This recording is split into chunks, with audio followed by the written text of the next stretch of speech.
Friends, welcome to 100 days mini vlog challenge. இன்றைக்கி நம்ம பாப்புக்குட்டி சின்சியராக படிச்சிட்ருக்கா. அதனால் ஏதாவது ஒரு ஸ்நாக்ஸ் பண்ணலான்னு சொல்லி பார்க்குறதுக்கு இது கேசரி மாதிரி இருக்கும், ஆனால் கேசரி இல்லை. ஸோ நம்ம இன்றைக்கி என்ன பண்ண போகிறோன்னா 4 டேபிள் ஸ்பூன் பாசிப்பருப்பு ஒரு கடாயில் சேர்த்து சிம்மில் வச்சு நல்லா பொன் நேரத்தில் வறுத்து எடுத்துக்கலாம். என்ன ரெசிபின்னு கண்டுபிடிச்சவங்க கமெண்ட்டில் சொல்லுங்கள், நான் பார்த்து தெரிஞ்சுக்கிறேன். வெள்ளைப்பாகு இப்போ எடுத்துகிட்ருக்குறோம். ஸோ வெல்லம் ஃபுல்லாக கரைஞ்சி நல்லா அழகாக பொங்கி வந்துட்டுருக்கு. இப்போ அதை ஒரு ஃபில்டரில் ஃபில்ட்ரு பண்ணிவிட்டு அதையும் தனியாக எடுத்து வச்சுக்கலாம். அதுக்கப்புறம் நம்ம வறுத்து வச்சுருக்கிற பாசிப்பருப்பு அதை மிக்ஸி ஜாரில் ஆட் பண்ணிக்கலாம். பாசிப்பருப்பு கூட 1 டேபிள் ஸ்பூன் அரிசி மாவு மிக்ஸி ஜாரில் ஆட் பண்ணிக்கலாம். அதுக்கப்புறம் ஒரு கடாயில் 2 டேபிள் ஸ்பூன் நெய் ஆட் பண்ணிவிட்டு அது உருகுனதுக்கப்புறம் எடுத்து வச்சுருக்கிற முந்திரியும் அது கூட ஆட் பண்ணிக்கலாம். இப்போ முந்திரி நல்லா கோல்டன் ப்ரௌன் ஆகிற வரைக்கும் ஃப்ரை பண்ணிவிட்டு அதை தனியாக ஒரு பிளேட்டில் மாற்றிக்கலாம்.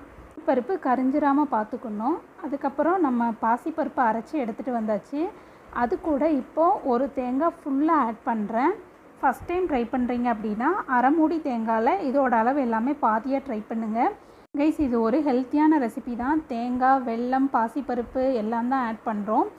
ஸோ இது குழந்தைங்களுக்கு தாராளமாக கொடுக்கலாம். இது கூட 3 ஏலக்காய் சேர்த்து அரைச்சி எடுத்துக்கோங்க.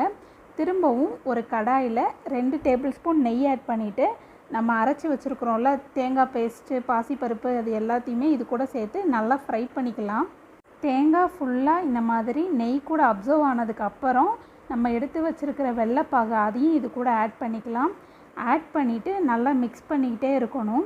சிம்மில் வச்சே பண்ணணும், அப்போ தான் நமக்கு கரெக்டாக இருக்கும். ஸோ இந்த மாதிரி கொஞ்சம் நேரம் பண்ணிகிட்டே இருக்கும்போது ஓரளவுக்கு எல்லாமே சேர்ந்து வர ஆரம்பிச்சிரும்.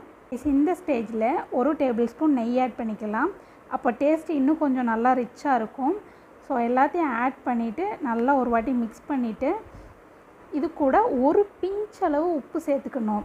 அப்போ தான் நம்ம ஸ்வீட் பண்ணும்போது அந்த டேஸ்ட் நல்லா தூக்கி கொடுக்கறதுக்காக.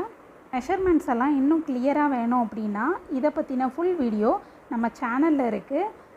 நான் லிங்க் கொடுக்குறேன், ட்ரை பண்ணி பாருங்கள். அட் லாஸ்ட்டு முந்திரி பருப்பை இது கூட ஆட் பண்ணிவிட்டு நல்ல ஒரு மிக்ஸ் கொடுத்துக்கலாம். ஃபைனலாக இது ரெடி ஆயிடுச்சா அப்படின்னு நம்ம எப்படி தெரிஞ்சுக்கலான்னா பேனை விட்டு இந்த மாதிரி அழகாக வரும். So it's done.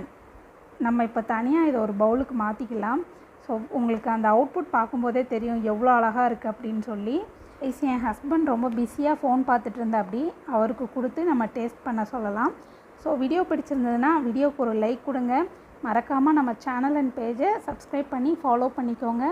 இந்த மாதிரி இன்னொரு வீடியோவில் பார்க்கலாம். டாட்டா பாய்.